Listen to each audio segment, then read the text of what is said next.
और आपको बता दें सुबह 7 बजे से लगातार वोटिंग जारी है जो शाम 6 बजे तक चलती रहेगी। अब आपको उपचुनाव से जुड़ी एक ताज़ा अपडेट देने जा रहे हैं। खबर यह है कि 3 बजे तक कुल 43% वोटिंग हो चुकी है। मोकामा में करीब 43% मतदान हुआ है, गोपालगंज में भी करीब 43% मतदान हुआ है। यानी ये अच्छी बात है कि दोनों जगहों पर करीब 43% मतदान हुआ है। कड़ी सुरक्षा के बीच डाले जा रहे हैं वोट। आपको याद दिला दें दोनों विधानसभा क्षेत्र मिलाकर कुल करीब 6,13,000 मतदाता हैं।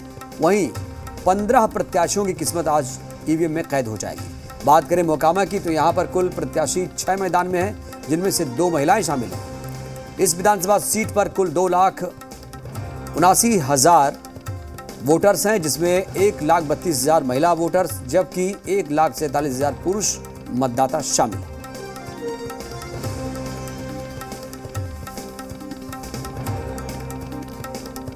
उपचुनाव को लेकर बड़ी खबर आपको बता रहे हैं। इस वक्त की ताज़ा खबर यह है कि 3 बजे तक कुल 43% वोटिंग हो चुकी है और ये बहुत अच्छी बात है। खासतौर से जो महिलाएं हैं वो ज़्यादा जागरूक नजर आ रही हैं। महिलाएं अपने घरों से निकल रही हैं। इनफैक्ट हमने तस्वीरों में देखा था कि महिलाएं सुबह से ही अपना काम पूरा कर चुकी थी और वो पोलिंग स्टेशन की तरफ चल पड़ी थी। ये देखिए, ये बहुत ही आज की बहुत ही या कहेंगे पिक ऑफ द डे या वीडियो ऑफ द डे कहेंगे, क्योंकि जो बुजुर्ग महिला हैं इनकी उम्र करीब 100 साल है और इन्होंने आज वोट डाला है।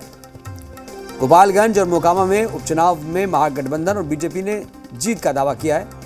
एक तरफ महागठबंधन दावा कर रहा है कि नतीजों से बीजेपी का हौसला पस्त हो जाएगा, वहीं दूसरी तरफ बीजेपी का कहना है कि वह दोनों सीटें बड़े अंतर से जीतने जा रही है।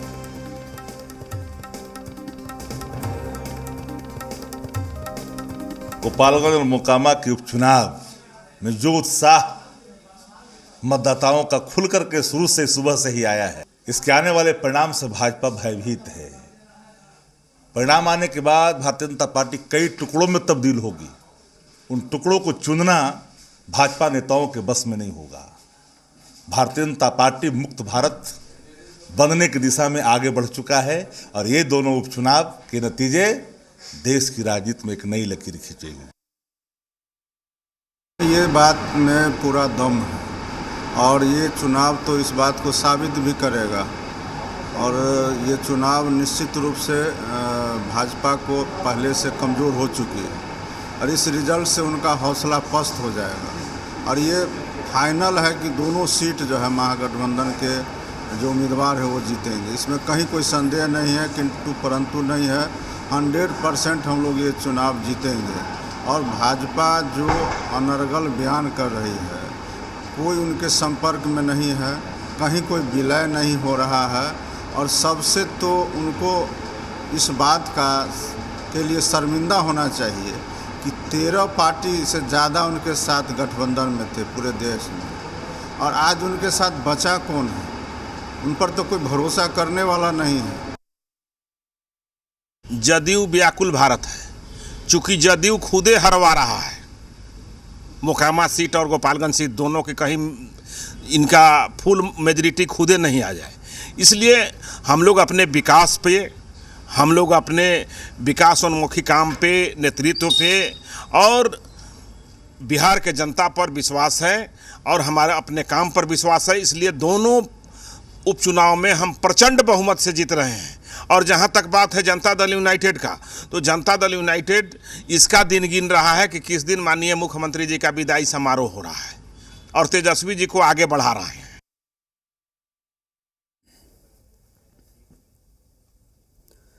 तो 2 का दंगल लगातार जारी है। बिहार में मोकामा और गोपालगंज विधानसभा सीटों पर मतदान हो रहा है। आपको बता दें गठबंधन की तरफ से आरजेडी उम्मीदवार मैदान में है और आरजेडी के प्रदेश कार्यालय में इलेक्शन वॉर रूम बनाया गया है। सुबह से वरिष्ठ नेता श्याम रजक, शक्ति यादव समेत पार्टी के पदाधिकारी चुनाव पर नजर बनाए हुए हैं और मॉनिटरिंग लगातार वहां से की जा रही है। बिहार में 2 सीटों पर उपचुनाव है, गोपालगंज और मोकामा। आरजेडी ऑफिस से चुनाव पर नज़र रखी जा रही है। ये वॉर रूम है, आरजेडी कार्यालय में ये वॉर रूम बनाए गए हैं और आप देख सकते हैं कि पार्टी के पदाधिकारी जो हैं वो नज़र बनाए हुए हैं क्या खास है इस वॉर रूम का, क्या मकसद है, हम जानेंगे। शक्ति यादव हैं, प्रवक्ता हैं आरजेडी के। शक्ति जी, क्या है इस वॉर रूम का मकसद? वार रूम का मकसद है दोनों उपचुनाव जो क्षेत्र है मोकामा और गोपालगंज, कोई भी शिकायत अगर प्राप्त होती है तो राष्ट्रीय जनता दल फेयर और फ्री इलेक्शन के लिए प्रतिबद्ध है। किसी प्रकार का कोई दबाव नहीं होनी चाहिए, किसी का पक्ष ना हो। जो शिकायतें आती है जाते हैं, आदरणीय श्याम रजक जी यहाँ कि निष्पक्ष और शांतिपूर्वक मतदान हो। और हमारे 3 सहयोगी इस वक्त जुड़ चुके हैं ज़्यादा जानकारी के साथ। गोपालगंज से रजनीश, मोकामा से रूपेंद्र श्रीवास्तव और पटना से चुनाव आयोग कंट्रोल रूम से नवजीत जुड़ चुके हैं। सबसे पहले मैं रुक करूंगा रजनीश का। रजनीश, आप बताइए गोपालगंज में इस वक्त क्या तस्वीरें सामने आ रही, क्योंकि मैं देख पा रहा हूं कि करीब करीब 3 बजे तक 43% वोटिंग हो चुकी है। देखिए, अभी हम पंचायत भवन है ये जगमलवा का और थाबे प्रखंड है गोपालगंज का, और यहाँ पे मतदान जो है चल रहा है। अभी इससे थोड़ी देर पहले महिला जो यहाँ पे मतदाता हैं उनकी भागीदारी बहुत ज़्यादा और कतार जो है बेहद लंबी थी। हालांकि अभी भी महिलाएं जो है वो कतार में हैं और लंबी लंबी कतारों में महिलाओं ने बढ़ चढ़ कर यहाँ पे मतदान में हिस्सा लिया है। और इसके अलावा 3 बूथ यहाँ पे हैं, 2 बूथ इस ग्राम पंचायत राज जगमलवा में और एक जो दूसरा और है यहाँ पे सटे हुए भवन है, और इसमें एक बूथ जो है वो बनाए गए हैं। हालांकि यहाँ पे भी दिन में पूरी लंबी कतार देखी गई थी, लेकिन अभी मतदाताओं की संख्या कुछ कम है या नहीं है। और दूसरा जो ये जो बूथ है यहाँ पे महिला जो मतदाता हैं उनकी अच्छी खासी भागीदारी जो है वो देखी जा रही है। और यही स्थिति कमोबेश दूसरे जगह पे है। ग्रामीण क्षेत्र में भी अगर आप देखें, हमने घूमकर पूरा जो जायजा लिया, महिला मतदाताओं की भागीदारी पुरुषों से ज़्यादा है। कई वजह बताए जा रहे हैं, खासतौर पे अगर इस इलाके में जहाँ पे हम हैं, लॉकडाउन को लेकर परिस्थितियाँ जो हुई हैं आर्थिक रूप से, तो पुरुष जो मतदाता हैं वो बाहर धनोपार्जन को लेकर है। यही वजह है कि महिला मतदाताओं की संख्या यहाँ अच्छी खासी है, पुरुषों की संख्या कम है। दूसरी जो बात है, दूसरे जो ग्रामीण क्षेत्र में आलू की बुआई हो रही है, कृषि कार्य है, कुछ कई धान की कटाई है, तो इस वजह से भी पुरुषों की भागीदारी थोड़ा कम देखी गई। लेकिन कुल मिलाकर देखें तो सतत रूप से जो है, हालांकि थोड़ा कम या ज़्यादा यहाँ पे वोट जो है लगातार वो डाले जा रहे हैं और शांतिपूर्ण तरीके से कहीं से कोई अप्रिय घटना जो है वो नहीं देखी गई। इसके अलावा कुछ लोग हैं, हम जान लेते हैं किस तरीके से आज यहाँ पे वोटिंग हुए हैं, किस तरीके से वोटिंग हुआ है यहाँ पे और क्या कुछ मेन मुद्दा है या किस बात को लेकर वोट डाला है आपने। देखिए, एकदम शांति से वोटिंग हुआ है और मुद्दा यही है विकास का, ठीक है। और जेंट्स का वोटिंग कम हुआ, जिसका लॉकडाउन की वजह से बहुत लोग बेरोजगार थे और यहाँ पे रोजगार है नहीं बिहार में, आप लोग भी जानते हैं रोजगार नहीं है, जिसकी वजह से बहुत लोग बाहर जाकर के काम करते हैं। इस वजह से जेंट्स का कुछ कम है और लेडीज़ का ज़्यादा वोटिंग होता है। आपने अपना वोट डाल लिया? जी डाल लिया मैंने। तो दिन में काफ़ी भीड़ थी, लेकिन महिलाओं की संख्या बहुत और पुरुष नदार रहते हैं। पुरुष बाहर रहते हैं ज़्यादा काम के हवाले से, विदेश से। जैसे रात में मैं ही आया, जब इलेक्शन अनाउंस हुआ तो मैंने अपना टिकट लिया। मैं दोहा कतर में रहता हूँ, मैं वोट के लिए ही आया और सिर्फ शहाबुद्दीन साहब के लिए आया मैं यहाँ। उनके लिए वोट देना है मुझे, वो यहाँ भले है या नहीं है, लेकिन वोट हमें उनके लिए देना है। तो वोट डालने को लेकर है, देखिए ऐसे भी जागरूक मतदाता है और जो कमिटमेंट है वोट डालने को लेकर, वो ज़्यादातर इस इलाके में जगमलवा में लोग फॉरेन कंट्रीज़ में रहते हैं और यही वजह है कि पुरुषों का जो मतदान यहाँ पे हुआ है वो कम है, महिलाओं की भागीदारी बेहद बढ़ चढ़ कर हुई है। और इसके अलावा अगर कहें तो 6 लोग जो हैं उन्हें डिटेन किया गया और ख़ासतौर पे जो सोशल मीडिया पे जिस तरीके से भ्रामक तथ्य डाले गए थे, इसको लेकर करीब 15 लोग जो हैं उन्हें जिला बदर किया गया विधि व्यवस्था को मेंटेन रखने को लेकर। और बाकी छिटपुट बातों को छोड़कर पूरे शांतिपूर्ण तरीके से मतदान जो है वो चल रहा है। और इन मतदान केंद्रों पे ग्रामीण क्षेत्रों में जो वोट फीसदी है मतदान का वो ज़्यादा है बनिस्बत शहर में जो मतदान हुए हैं इसको लेकर। बिल्कुल, बहुत ही सुखद ये तस्वीर है और लोकतंत्र का ये उत्सव है, लोकतंत्र का महापर्व इसे कहते हैं और लोग बढ़ चढ़कर हिस्सा भी ले रहे हैं। वक्त बीतता जा रहा है और वोटिंग फीसदी भी लगातार बढ़ रही है। रुख करेंगे सीधे अब मोकामा का, जहां पर हमारे सहयोगी रूपेंद्र श्रीवास्तव भी लगातार जुड़े हुए हैं। रूपेंद्र, आप बताइए मोकामा में क्या स्थिति है, कितना उत्साह, क्योंकि अब दिन ढलने वाला है और वक्त बहुत कम बचा है वोटिंग का।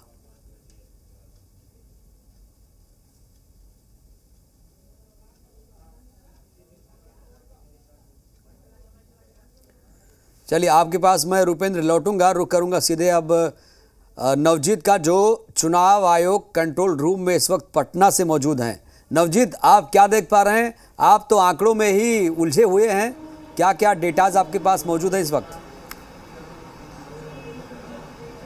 जी बिल्कुल, देखिए जो आज जो सबसे अहम चीज़ होती है वो चुनाव आयोग के लिए ये होती है कि वोटिंग है वो ठीक से हो, शांतिपूर्ण तरीके से हो, कहीं जो शिकायत है तुरंत कह लीजिए कि ख़त्म कर लिया जाए, रिसॉल्व कर लिया जाए। तो सबसे बड़ी आज की जो एक उपलब्धि रही है आयोग की, विभाग की, वो यह है कि जो ईवीएम खराब होने की जो शिकायत मिलती थी उसको लेकर के जो फ़ोन हनहनाता रहता था, पहले के भी जो चुनाव हमने देखे हैं, लोकसभा चुनाव हो या फिर विधानसभा का चुनाव है, उसमें ज़्यादातर जो शिकायतें होती थी वो शुरुआती 2-4 घंटे में ईवीएम खराब को लेकर होती। तो इस बार एकदम ना के बराबर है, एकदम मिनिमाइज है, एक इक्के दुक्के कह लीजिए अपवाद के तौर पे कहीं ना कहीं जो ईवीएम वीवीपैट वो ख़राब हुए हैं, उससे बदले गए हैं। दूसरी चीज़ थी वो शांतिपूर्ण को लेकर के कहीं ना कहीं एक चुनौती के रूप में सामने आ रही थी। हालांकि अब थोड़ा वक्त बचा हुआ है, चूँकि जो पोलिंग पार्टी होंगे उनको जब तक कि स्ट्रांग रूम तक वो पहुंच नहीं आते तब तक जो कंट्रोल रूम है उसको नज़र रहती है, निगरानी रहती है कि कहीं कोई घटना ना हो जाए, अप्रिय घटना ना हो जाए, तो उसको लेकर के है। लेकिन अभी तक की जो बात है वो कहीं से कोई भी अप्रिय घटना सामने नहीं आई है, चाहे वो गोपालगंज की बात हो या फिर मोकामा, जो माना जा रहा था कि बहुत बड़ा टाल क्षेत्र है, बहुत बड़ी चुनौती होती है पुलिस प्रशासन के लिए, आयोग के लिए। तो अभी तक बहुत कह लीजिए कि एक तरीके से सफलतापूर्वक शांतिपूर्ण तरीके से मतदान है वो चल रहा है। दूसरी बात है वोटिंग परसेंटेज की जब बात कीजिएगा तो जो 2020 का जो चुनाव रहा है, चाहे वो मोकामा हो या गोपालगंज हो, तो वहाँ पर 54-55% का जो वोटिंग परसेंट रहा है। अब उपचुनाव में यदि अभी तक 43% हो चुका है, तो ऐसे में आने वाला जो 3 घंटा है उसमें कहीं ना कहीं उम्मीद है कि जो 2020 का वोटिंग परसेंटेज रहा था उसको टच कर दिया जाएगा या फिर टच होने की संभावना है। तो एक अच्छी कह लीजिए कि टर्न आउट होने की संभावना दिख रही है। तो देखा जाए तो ओवरऑल यदि बात कीजिएगा फिलहाल तो हम थोड़ी सी तस्वीर एक बार फिर दिखाएंगे जो यहाँ पे जो कंट्रोल रूम है उसका, कि किस तरीके से अभी की तस्वीर है। चूँकि देखिए यहीं से पूरा का पूरा मॉनिटरिंग हो रहा है। देखिए किस तरीके से रिलैक्स मोड में सारे जो चुनाव कर्मी हैं, यहाँ पे जो करवाने वाले लोग हैं वो रिलैक्स मोड में है। चूँकि बहुत ज़्यादा शिकायतें नहीं हैं, कंप्लेन नहीं है, लिहाजा न तो मेल ज़्यादा करने की झंझट हो रही है, न उसे रिपोर्ट करने की ज़्यादा झंझट हो रही है, भागम भाग वाली स्थिति नहीं है। तो अब 2 सीट है, बहुत ज़्यादा सीट नहीं है। चूँकि बिहार का जो चुनाव कार्यालय जहाँ से हम लोग अभी तस्वीरें दिखा रहे हैं, आप बड़ा क्षेत्र है, 243 विधानसभा सीट है। जब लोकसभा होते हैं तो 40 सीट हैं, तो ऐसे में बड़ा चुनाव है। लेकिन 2 सीट पे है तो किस तरीके की जो शांति यहाँ भी दिख रही है वो भी साफ जग जाहिर हो रही है कि किस तरीके से चल रहा है चुनाव। तो अब जो आप कह लीजिए एक तरीके से कि आखिरी वक्त है, अब चंद घंटे हैं। जो व्यक्ति लाइन में लगेंगे शाम 6 बजे तक उनको ही कल वोटिंग करने का अधिकार रहेगा। चूँकि जब समय ख़त्म हो जाएगा उसके बाद तो ना एंट्री होगी, लेकिन जब वो लाइन में लग जाएंगे, पंक्ति में लग जाएंगे तो वो दे सकते हैं। तो ओवरऑल देखा जाए तो वोटिंग कास्ट जो अब तक हुए हैं वो एक संतोषजनक है। लेकिन अगला जो 3 घंटे का है वो देखना होगा कि उसमें किस तरीके से हमारे जो ब्यूरो चीफ रजनीश जी हैं वो साफ दिखा रहे हैं कि शहरी वोटर हैं वो किस तरीके से कहीं न कहीं थोड़े से सुस्त नज़र आए हैं, चाहे शुरुआती दौर हो या फिर दोपहर का वक्त हो। वहीं ग्रामीण क्षेत्र के देख लीजिए तो लंबी लंबी कतारें, महिलाओं हो या फिर पुरुषों उत्साह देखने को मिला है। तो एक कल की शांतिपूर्ण तरीके से लोकतंत्र के जो पर्व है उसको समेटने की, खत्म करने की जो कवायद चल रही है वो देखना। अब देखना होगा कि जो आज नवजीत, अब मैं करीब 2 घंटे का समय बचा है क्योंकि 6 बजे तक वोटिंग होनी है। और अब रुक कर लेते हैं एक बार फिर से रजनीश का। रजनीश देखिए अब वक्त बीत रहा है, करीब 2 घंटे का समय बचा है। आप बता रहे हैं कि जो पुरुष हैं वो धनोपार्जन के लिए बाहर गए हुए हैं, कुछ लोग खेती किसानी में बिजी हैं। लेकिन क्या खेती किसानी से ज़रूरी ये पर्व नहीं हो जाता है कि कम से कम 2-4 मिनट निकाल के आप आ जाइए बूथ पर और वोटिंग कर दें? बिल्कुल ये सही है कि जो स्थानीय लोग हैं जो उपलब्ध हैं यहाँ पे, आपने देखा कि कतर से एक व्यक्ति सिर्फ वोट कास्ट करने को लेकर आया है, तो जागरूकता है, बिल्कुल है। लेकिन जो ज़रूरी काम में है लोग, वो लोग 3 बजे 4 बजे तक काम निपटाकर फिर अंत के जो घंटे बचे हुए, चूँकि पता है कि 6 बजे तक वोट डालने हैं और अगर कतार में वो खड़े हो जाते हैं तो उनका वोट कास्ट होगा। तो लिहाजा दिन में अपने काम जो है, ज़्यादातर जो एग्रीकल्चर से जुड़े हुए लोग हैं, कृषि क्षेत्र से जुड़े हुए लोग हैं, उन्होंने अपना काम भी निपटाया है और अब वो वोट भी डालेंगे। और देखेंगे कि लास्ट के जो 2 घंटे हैं इसमें भी अच्छे खासे वोट होंगे।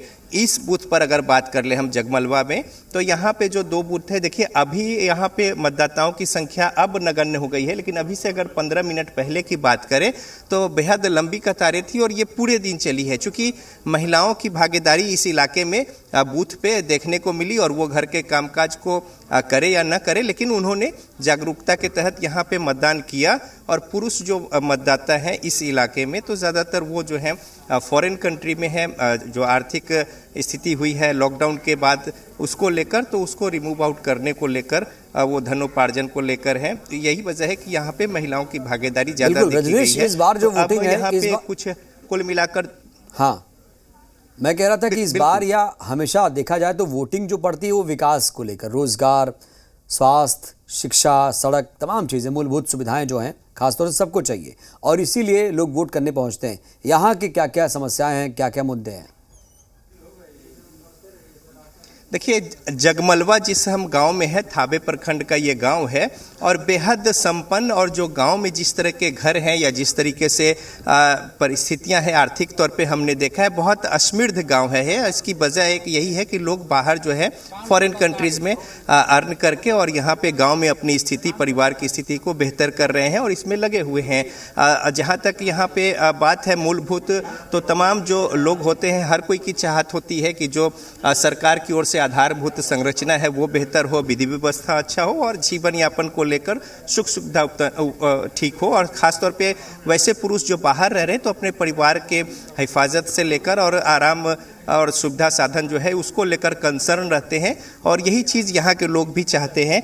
थोड़ा हम एक आंकड़ा ले लेते हैं किस तरीके से यहाँ पे वोट कास्ट हुए हैं, कितना वोट है और कितना कास्ट हो गया है यहाँ पे। लगभग 1374 वोट है। 1374 में कितना हो गया? यहाँ लगभग 600 650 650। देखिए 1374 वोट है, 650 और लगभग आप समझे कि 50% के आसपास, 1-8% थोड़ा कम, ये यहाँ पे हो गए हैं। और ये जो दूसरा जो बूथ है यहाँ पे, इसमें बड़ी लंबी लंबी कतारें थी, हमने यहाँ पे जब आया देखा था और यहाँ पे 50% से ज़्यादा मतदान जो है वो हो चुके हैं।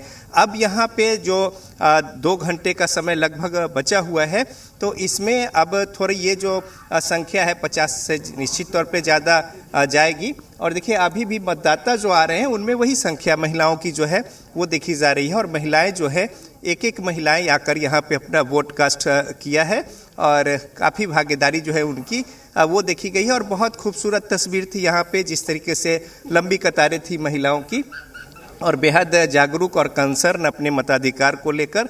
और ये तस्वीर जो है यहाँ पे देखने को मिली लोकतंत्र के इस उत्सव में। कुछ महिलाएं हैं, उनसे हम जान भी लेते हैं।